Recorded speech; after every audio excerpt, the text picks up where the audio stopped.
The first and most important lesson is make sure you're working for the right leader. That choice is going to shape who you are. It's going to certainly show you the way in terms of how you may want to operate, that you can learn from. That leader should be someone that is willing to give you feedback. You are not going to be successful unless you receive feedback about what you're doing incredibly well and what you need to do better, because you're going to need to give that feedback when you become a leader to all the people that work for you. And I would say that what people don't understand about the role of leadership ultimately is that it's much bigger than you. It's not about getting the title of CEO or about CMO or something fancy like that.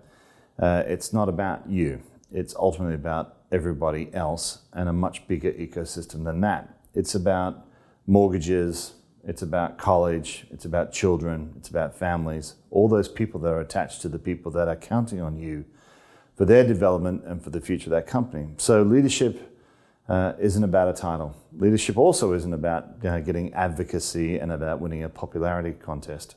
Leadership is about making sure that you've got a very, very strong point of view about where the company needs to go and having a sense of compulsion about that. The greatest leaders in the world not only know where they want to go, they are driven beyond any normal means about how they want to get there.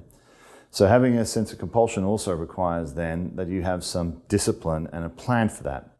It's not about having more meetings, it's about actually acting on what you say. And certainly it's about building a discipline and a rhythm to how you are going to be able to evaluate your progress and what you need to improve upon. Be that weekly, be that monthly, but making sure there is some form of measurement in order to know whether or not you are making progress. Empathy and listening are probably the two greatest skills that a leader has. Everyone thinks it's about being able to command an audience. It's amazing how many of the leaders in the world are very quiet people, because they're the ones that are truly reflecting about what needs to be done and what is the right thing to go action upon. I would say on the flip side of that, the one other trait you need to have as leader is making sure that you have a point of view. There are too many leaders today that are managing an audience, too many leaders today that they think that they're saying the thing that people want to hear, and ultimately what they don't understand is that the audience out there knows exactly what they're doing and why they're doing it. So you have to be, in this age of authenticity, your true self, or what you fundamentally believe. And then your employee base will determine whether or not that they want to come work for you and whether or not they believe in your vision or not. So have a voice, listen as hard as possible, and have some empathy. You also need to build a culture. A culture is a sum of your actions or lack thereof as a leader. That's the culture that you're building. Someone that is either giving presentations or creating work plans in the end. And I think that when you do that, one of the things you've got to consider is that it's not about just yourself that's creating that action plan. You need to create a force of people that are doing it with you.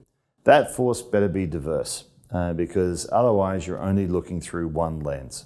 That's the risk of most organizations, is that they end up hiring people like them. And what you need to do is you need to have a company that reflects the culture of the audience that you're trying to attract as well, and also the culture of the country that you live in. So I would encourage you to make sure that you are statistically measuring how your company is structured, making sure you're putting the dollars also in the areas which your business promises to deliver. Lastly, I would just say that as a company, you've got to make sure, as the leader of that company and as a company that you want to walk into every day, is that you're not only just doing the right thing because it's the right thing that people will comment on.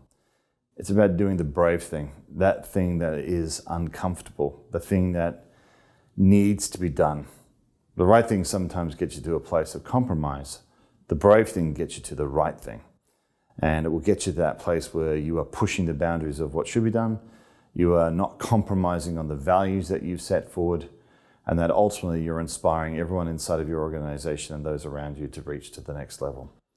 So if you want to be a leader, be the brave thing.